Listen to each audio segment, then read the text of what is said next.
বিসমিল্লাহির রহমানির রহিম। সুপ্রিয় শিক্ষার্থীবৃন্দ, ময়মনসিংহ অনলাইন স্কুলে তোমাদের সবাইকে স্বাগতম। আমি মোহাম্মদ দেলোয়ার হোসাইন, সহকারী শিক্ষক, ভৌতবিজ্ঞান, ময়মনসিংহ জেলা স্কুল। আমি তোমাদের পদার্থবিজ্ঞানের ষষ্ঠ অধ্যায় পড়াইতেছিলাম, যা ছিল বস্তুর উপর তাপের প্রভাব। এই অধ্যায়ের বেশ অনেকগুলি ক্লাস আমরা নিয়েছি। আমরা আজকে এরকম একটা টপিকস নিয়ে বা একটা গাণিতিক সমস্যা নিয়ে আমরা আজকে আলোচনা করব। তো প্রথমেই আসি, আমাদের এই ময়মনসিংহ বোর্ডের অধীনে এই বছর একটা পরীক্ষা হয়ে গেল। এই পদার্থবিজ্ঞানের ষষ্ঠ অধ্যায় থেকে ময়মনসিংহ বোর্ডের এসএসসি পরীক্ষায় একটা প্রশ্ন এসেছিল। আমরা এই প্রশ্নটাও সলিউশন করব। তো শুরুতেই আসি, এই প্রশ্ন সলিউশনের কিছু বেসিক তথ্য নিয়ে তোমাদের সাথে আমি শেয়ার করব। তো প্রথমে আসি আমরা গলনের আপেক্ষিক সূত্রতা। গলনের আপেক্ষিক সূত্রতা।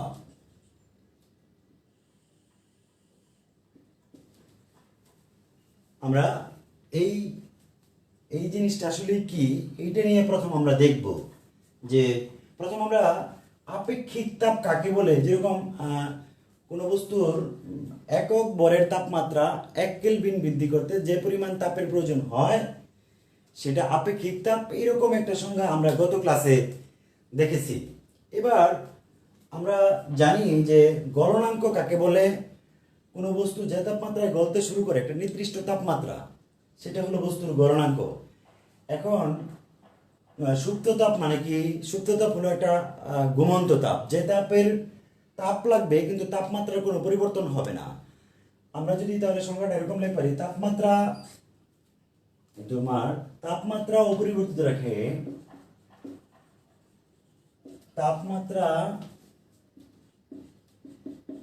অপরিবর্তিত রেখে অর্থাৎ এখানে তাপমাত্রার কোনো পরিবর্তন হবে না, বা গলনাঙ্কে তাপমাত্রা স্থির রেখে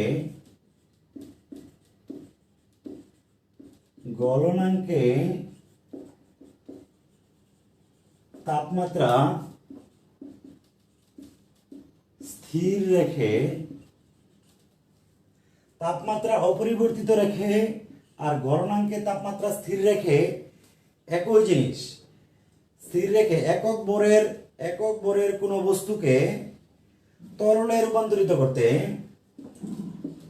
একক ভরের কোনো বস্তুকে তরলে রূপান্তরিত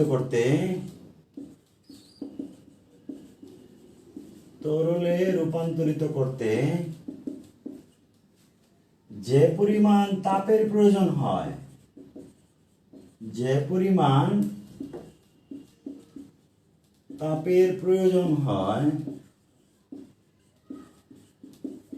তাকে গলনের আপেক্ষিক সুপ্ত তাপ বলে। আমরা যদি একটু দেখি যে তাপমাত্রা কোনো পরিবর্তন হবে না, তাপমাত্রা অপরিবর্তিত রেখে, বা যখনই গলতে শুরু করছে গলনাঙ্কে তাপমাত্রা স্থির রেখে একক ভরের কোনো বস্তুকে তরলে রূপান্তরিত করতে যে পরিমাণ তাপের প্রয়োজন হয় তাকে গলনের আপেক্ষিক সূত্রতাপ বলে। আমরা যদি এই সংজ্ঞাটা গাণিতিক রূপ দেখি তাহলে আমরা কিরকম দেখব। যে আমরা প্রথম, তোমরা সংজ্ঞাটা লিখে নিতে পারো, যে তাপমাত্রা অপরিবর্তিত রেখে বা গলনাঙ্কে তাপমাত্রা স্থির রেখে একক ভরের কোনো বস্তুকে তরলে রূপান্তরিত করতে যে পরিমাণ তাপের প্রয়োজন তাকে গলনের আপেক্ষিক সূত্রতাপ বলে। তাহলে আমরা যদি একটু ম্যাথমেটিক্যালি দেখি, ধরো গলনাঙ্কে তাপমাত্রা স্থির রেখে দেই, যদি যেমন ধরো গলনাঙ্কে তাপমাত্রা স্থির রাখলাম,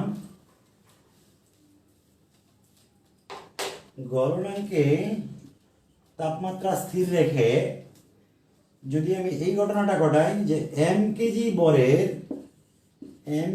বরের কোনো বস্তু গলাতে বা সম্পূর্ণরূপে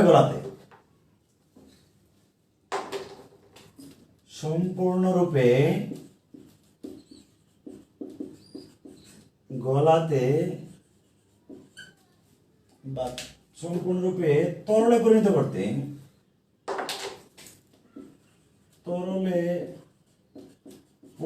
করতে কিউ পরিমাণ তাপ লাগে। আমি এটা মনে করলাম যে গলনাঙ্কে তাপমাত্রা স্থির রেখা এম কেজি বরের কোনো বস্তু সম্পূর্ণরূপে তরলতে পরিণত করতে কিউ পরিমাণ তাপ লাগে। তাহলে ওই গলনাঙ্কে তাপমাত্রা স্থির রেখে 1 কেজি বরের কোনো বস্তু সম্পূর্ণরূপে তরলে পরিণত করতে কিউ বাই এম পরিমাণ তাপ লাগবে। তাহলে যদি গলনের আপেক্ষিক সুপ্ততাপ, তোমার সুপ্ততাপটাকে বলে তোমার ল্যাটেন্ট হিট, তাহলে গলনের আপেক্ষিক সুপ্ততাপ হবে latent heat of fusion. Latent মানে সুপ্ত, ল্যাটেন্ট হিট মানে সুপ্ততাপ, ল্যাটেন্ট হিট অফ ফিউশন, এটা হবে গলনের আপেক্ষিক সুপ্ততাপ। তাহলে আমরা যদি এরকম লিখি যে গলনের আপেক্ষিক সুপ্ততাপটাকে যদি আমরা এল এফ দ্বারা প্রকাশ করি, তাহলে আমরা বলতে পারি যে L F equal to Q by M, যেখানে এল এফ হলো গলনের আপেক্ষিক সুপ্ততাপ, কিউ হলো তাপের পরিমাণ, এম হলো বস্তুর ভর। তাহলে আমরা যদি এবার বলি তাহলে তার এককটা কিরকম হতে পারে। তুমি দেখো যে তোমার তাপের একক হলো জুল আর বস্তুর ভরের একক হলো কেজি, তাহলে গলনের আপেক্ষিক সুপ্ততাপের একক হবে জুল পার কেজি। আমরা যদি আবার প্রিভিউ করি, আবার যদি গলনের আপেক্ষিক সুপ্ততাপের সংজ্ঞাটা বলি যে তাপমাত্রা অপরিবর্তিত রেখে, দ্যাট মিন্স গলনাঙ্কে তাপমাত্রা স্থির রেখে কোনো বস্তুকে তরল অবস্থায় পরিণত করতে, একক ভরের কোনো বস্তুকে তরল অবস্থায় পরিণত করতে যে পরিমাণ তাপের প্রয়োজন তাকে গলনের আপেক্ষিক সুপ্ততাপ বলে। এখন যদি আমরা ম্যাথমেটিক্যাল একটু টার্ম দেখি যে গলনাঙ্কে তাপমাত্রা স্থির রেখে এম কেজি করে বরের কোনো বস্তুকে সম্পূর্ণরূপে তরলে পরিণত করতে কিউ পরিমাণ তাপ লাগে, তাহলে 1 কেজি বরের কোনো বস্তুকে সম্পূর্ণরূপে তরলে পরিণত করতে কিউ বাই এম পরিমাণ তাপ লাগবে। তাহলে গলনের আপেক্ষিক সুপ্ততাপকে যদি আমরা এল এফ দ্বারা প্রকাশ করি, তাহলে এল এফ হবে Q by M, that mean joule per kg, অর্থাৎ জুল পার কেজি। তা আমরা এরকম ঠিক সিমিলার আমরা যদি বাষ্পীভবনের আপেক্ষিক সুপ্ততাপ দেখি,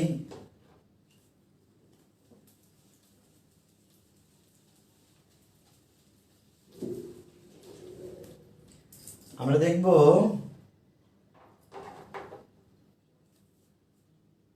কতক্ষণ টাইমটা দেখো তো, দেখো বাষ্পীভবনের আপেক্ষিক সুপ্ততাপ, আমরা যদি এই সংখ্যাটা এবার দেখি তাহলে কিরকম, ঠিক আগের ঘটনাটা ছিল গলনের আপেক্ষিক সুপ্ততাপ, সেটা যে কোনো বস্তু তরলে পরিণত হইতো, তাহলে এখানে তরল কোনো বস্তু বাষ্পে পরিণত হবে। তাহলে যখন কোনো বস্তু বাষ্প হয়, স্ফুটনাঙ্ক থেকে বাষ্প হয়, এর মানে তাপমাত্রা অপরিবর্তিত রেখে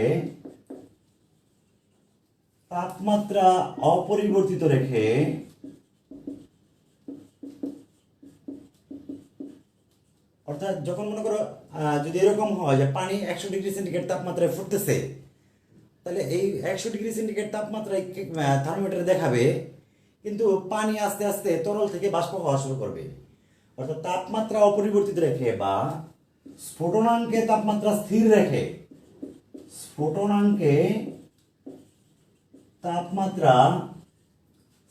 রেখে, স্ফুটনাঙ্কে তাপমাত্রা স্থির রেখে 1 কেজি একক বরের কোনো তরল পদার্থকে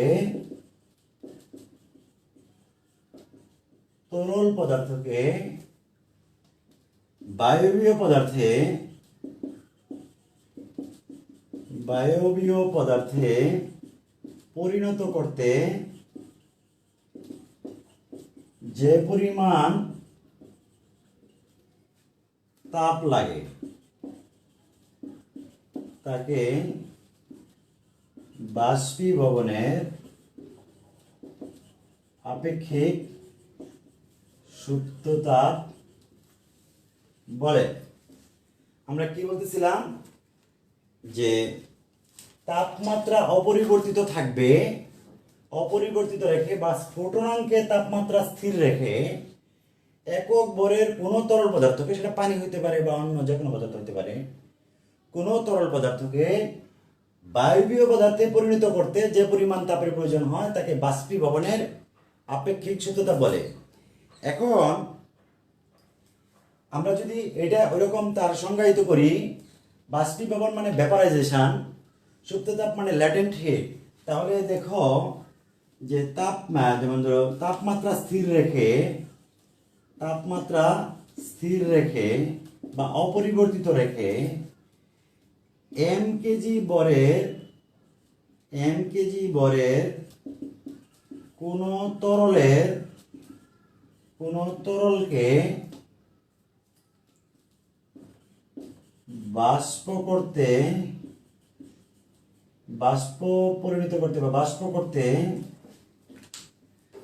লিখি ক্লিয়ার, বাষ্পে পরিণত করতে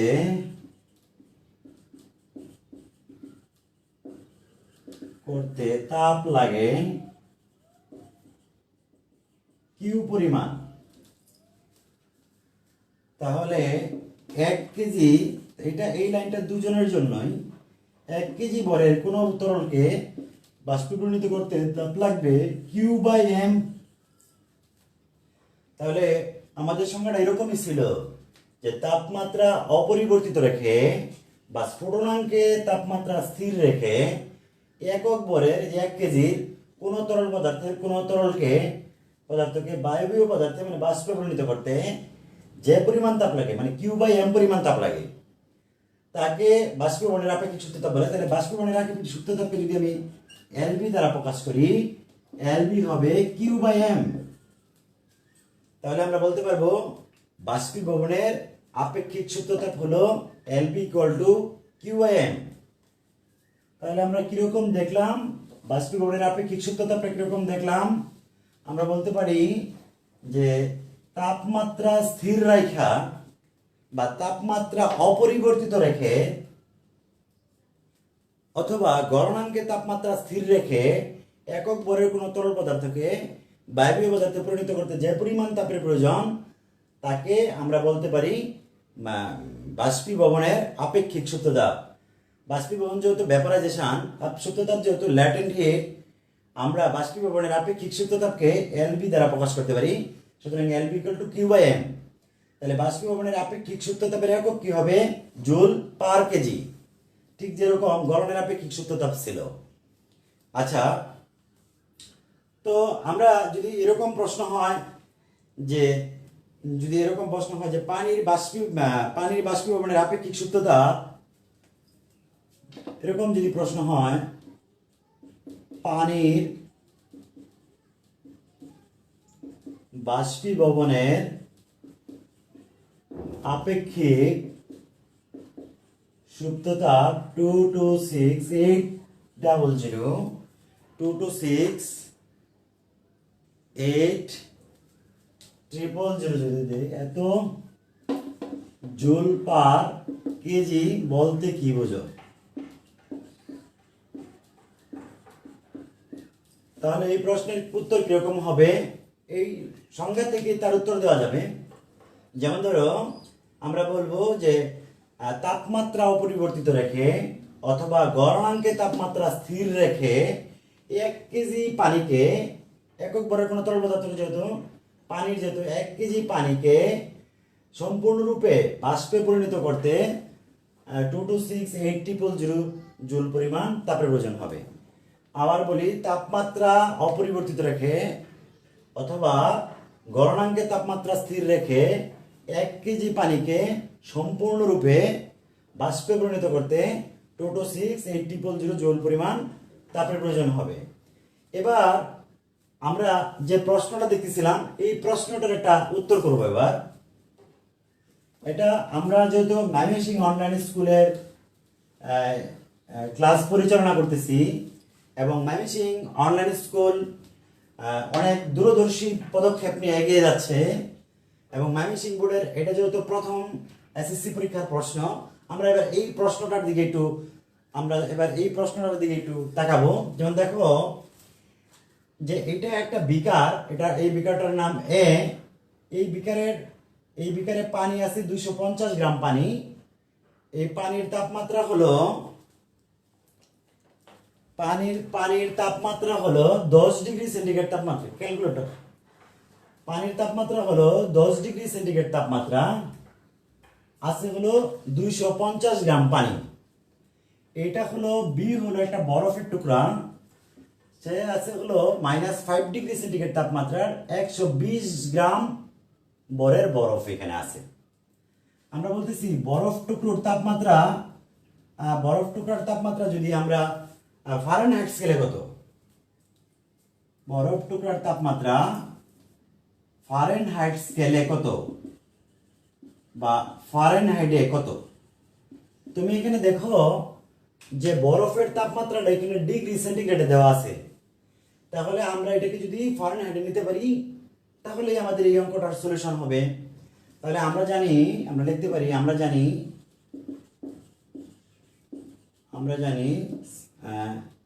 TC/5 = TF - 32/9। এখানে বরফ টুকরার তাপমাত্রা ফারেনহাইট স্কেলে কত, তাহলে আমরা TF এর মানটা বের করব।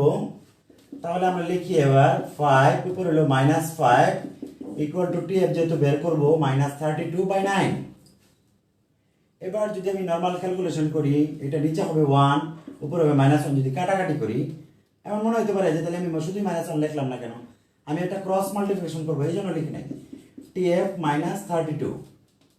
এবার যদি আমি কোনাকুনি গুণ করি TF - 32 = -9, তাহলে TF = -9 + 32, অতএব TF = 23 ডিগ্রি ফারেনহাইট। আমরা খুব সহজেই বরফের টুকরা যার তাপমাত্রা ছিল -5 ডিগ্রি সেন্টিগ্রেড, এই বরফের টুকরা তাপমাত্রাকে মানে সেন্টিগ্রেডকে আমরা ফারেনহাইট স্কেলে প্রকাশ করলাম। এরপর আমরা আসবো বরফের টুকরার পরে আমরা আসবো বলতেছে যে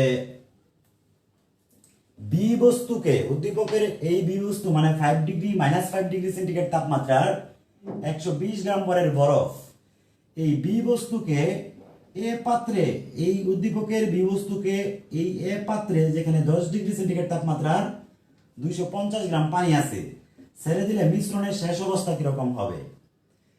এখানে কতগুলো ডেটা দেওয়া আছে, যেটা হলো যেমন পানির আপেক্ষিক তাপ দেওয়া আছে 4200 জুল পার কেজি কেলভিন, বরফের আপেক্ষিক তাপ দেওয়া আছে 2100 জুল পার কেজি কেলভিন, বরফ গলনের আপেক্ষিক সূত্র তাপ দেওয়া আছে সেটা হলো 336,000 জুল পার কেজি। তাহলে আমরা এবার দেখবো যে তাহলে এইটাকে যদি আমি এটার ভিতরে রাখি তাহলে এইখানের যে মিশ্রণটা হবে তার শেষ অবস্থাটা কিরকম হবে। এই অঙ্কের জন্য আমরা তাহলে প্রথম দেখবো যে এই বরফটা আসলে কতটুকু তাপ গ্রহণ করে। আমরা দেখি -5 ডিগ্রি সেন্টিগ্রেড তাপমাত্রার বরফ যদি 0 ডিগ্রি সেন্টিগ্রেড তাপমাত্রার বরফ হইতে চায় তাহলে সে একটা তাপ গ্রহণ করবে। আমরা যদি প্রথম লিখি যে -5 ডিগ্রি সেন্টিগ্রেড তাপমাত্রার বরফ 0 ডিগ্রি সেন্টিগ্রেড তাপমাত্রার বরফে, এটাও তখন বরফ হবে, বরফে পরিণত হতে গৃহীত তাপ সে তাপ গ্রহণ করবে, যেহেতু তাপমাত্রা বাড়তেছে, মাইনাস থেকে জিরো হইতেছে, বাড়তেছে, তাহলে সেই তাপটাকে যদি আমি কিউ দ্বারা প্রকাশ করি, Q1, তাহলে Q1 হবে mS T2 - T1। একটু লক্ষ্য করো যে এখানে বরফের ঘটনা আমি বলতেছি, তাহলে এটা বরফের ভর হবে, বরফের ভর হলো 120 গ্রাম, এর মানে এটা হবে 0.12 কেজি। আর বরফ গলনের আপেক্ষিক সূক্ষ্মতাপ হলো 2100, এটা হবে 2100 গুণ, এখানে তাপমাত্রা বড় হলো 0°C তাপমাত্রা হলো বড়, এটা হলো T2, এটা হলো T1। যদি এরকম হয় তাহলে T2 - T1 মানে 0 - -5, 0 - -5, তাহলে ঠিক এরকম হয় 0.12 গুণন 2100 গুণন 5।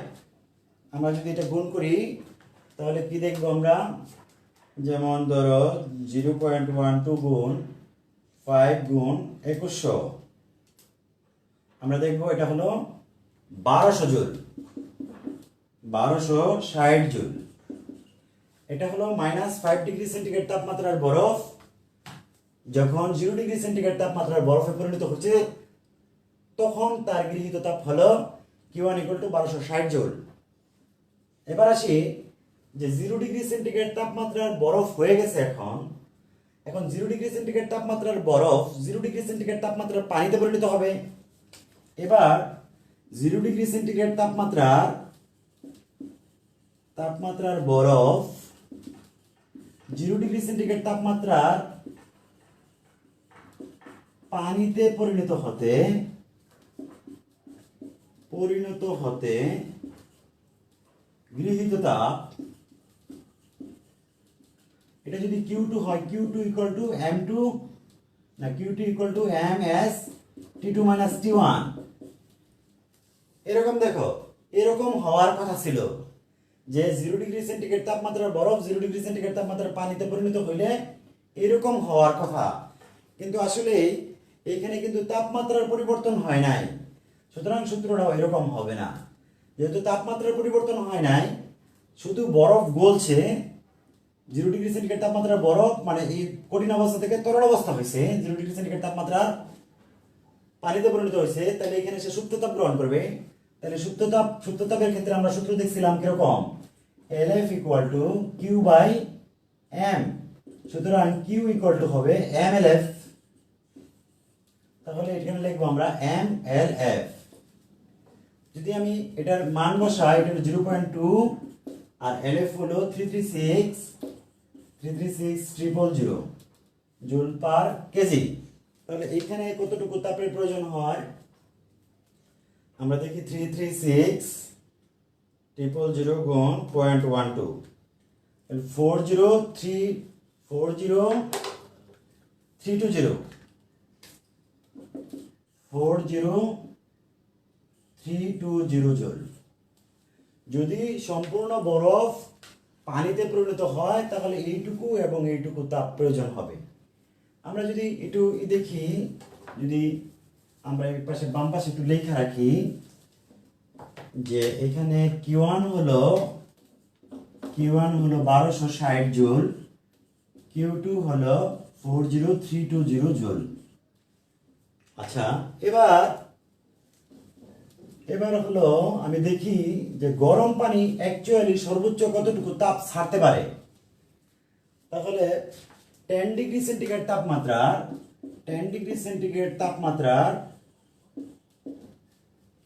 0.25 কেজি পানি যদি 0°C তাপমাত্রার পানিতে পরিণত হতে 0°C তাপমাত্রার পানিতে পরিণত হতে তাপ লাগে, পানিতে পরিণত হতে বর্জিত তাপ, যদি বর্জিত তাপ হয় তাহলে বর্জিত তাপ কিরকম হবে, বর্জিত তাপ Q3 = MS T2 - T1। তাহলে আমরা এই মানটা কিভাবে বসাবো, এবার দেখো M হলো এখানে পানি, তাহলে পানির ভর কত, 0.25 গুণ পানির আপেক্ষিক তাপ আমরা জানি 4200 জুল পার কেজি কেলভিন, গুণ তাপমাত্রার পার্থক্য 10 থেকে 0 মানে এটা 10, তাহলে 42,000 গুণ 0.25, আমরা এখানে দেখি এটা হলো 10500 জুল। তাহলে পানি সর্বোচ্চ এতটুকু তাপ ছাড়তে পারে, যেহেতু পানি সর্বোচ্চ এতটুকু তাপ ছাড়তে পারে, আর টোটাল বরফটুকু যদি গলে তাহলে তার তাপ লাগে এটুকু, তাহলে বরফ গলতে সবটুকু বরফ গলতে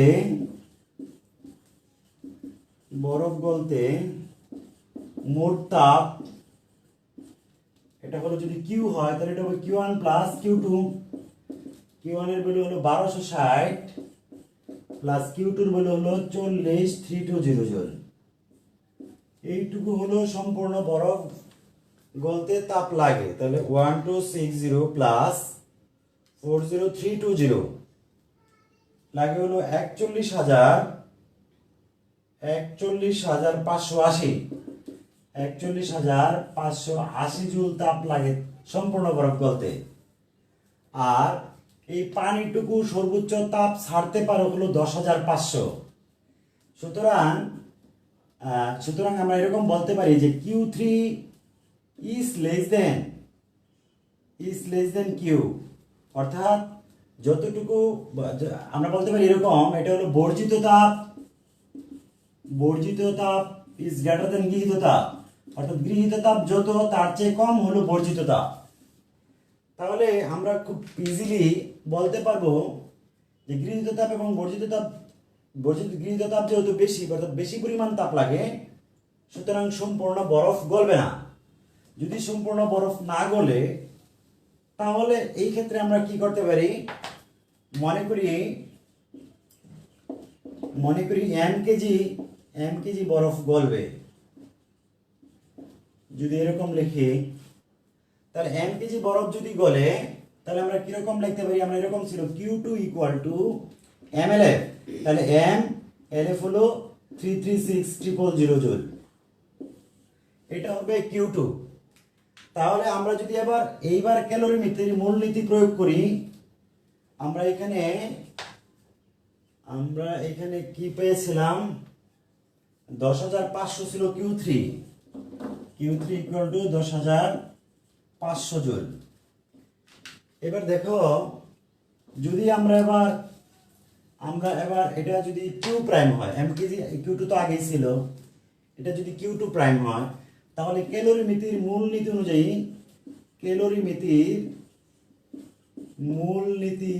অনুযায়ী আমরা কিরকম লিখতে পারি, গৃহীত তাপ এবং বর্জিত তাপ সমান, তাহলে গৃহীত তাপ হয়েছে কি Q1 প্লাস Q2 প্রাইম, এইটুকু হলো গৃহীত তাপ, আর বর্জিত তাপ কত হলো Q3।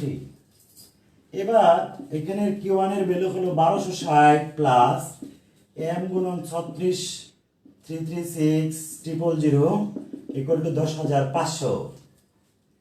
এবার যদি আমরা 10,500 থেকে 10500 মাইনাস 1260 বাদ দিই, এটা হবে 9,240, তাহলে 336,000 m ইকুয়াল টু এত, তাহলে m ইকুয়াল টু ডিভাইডেড 336,000, এটা হবে 0.0275 গ্রাম, দ্যাট মিনস না কেজি, এটা হবে এত কেজি। আর এটা যদি 1000 দিয়ে ভাগ দিই, 1000 দিয়ে যদি গুণ দিলে হবে 0.0275 গুণ 1000, 27.5 কেজি, মানে এইটুকু বরফ গলবে। তাহলে আমার টোটাল বরফ কতটুকু ছিল, 120 কেজি। তাহলে যেহেতু 120 কেজি বরফ ছিল, তাহলে আমরা এরকম লিখতে পারি, আমার প্রশ্নটা হলো উদ্দীপকের বিবস্তুকে পাত্রে ছেড়ে দিলে মিশ্রণের শেষ অবস্থা কি হবে। তাহলে 120 কেজি থেকে এইটুকু বরফ গলবে, মানে 120 মাইনাস 27.5 কেজি অর বা আমরা কিরকম লিখতে পারি, 120 মাইনাস 27.5 হলো 92.5 কেজি 5 কেজি বরফ এবং এইটুকু তো গলে পানি হয়েছে, তাহলে পানি ছিল কত 250 যোগ 27.5 এবং 277.5 কেজি পানির মিশ্রণ শেষ অবস্থায় থাকবে। অর্থাৎ মিশ্রণের শেষ অবস্থায় কিরকম হবে? মিশ্রণের শেষ অবস্থায় 277.5 কেজি পানি এবং 92.5 কেজি বরফ মিশ্রণের লাস্ট অবস্থায় থাকবে। তো সুপ্রিয় শিক্ষার্থী, আমাদের ক্লাসটা ছিল 3টা থেকে 3:30 পর্যন্ত। আমাদের ক্লাসটা আমরা এখানেই শেষ করতেছি। সর্বশেষ আমি মোহাম্মদ দেলোয়ার হোসাইন ময়মনসিংহ অনলাইন স্কুলের পক্ষ থেকে অগ্রিম ঈদ মুবারক জানিয়ে এবং তোমাদের সুস্বাস্থ্য কামনা করে আজকের ক্লাসটা এখানে শেষ করছি। ধন্যবাদ সবাইকে।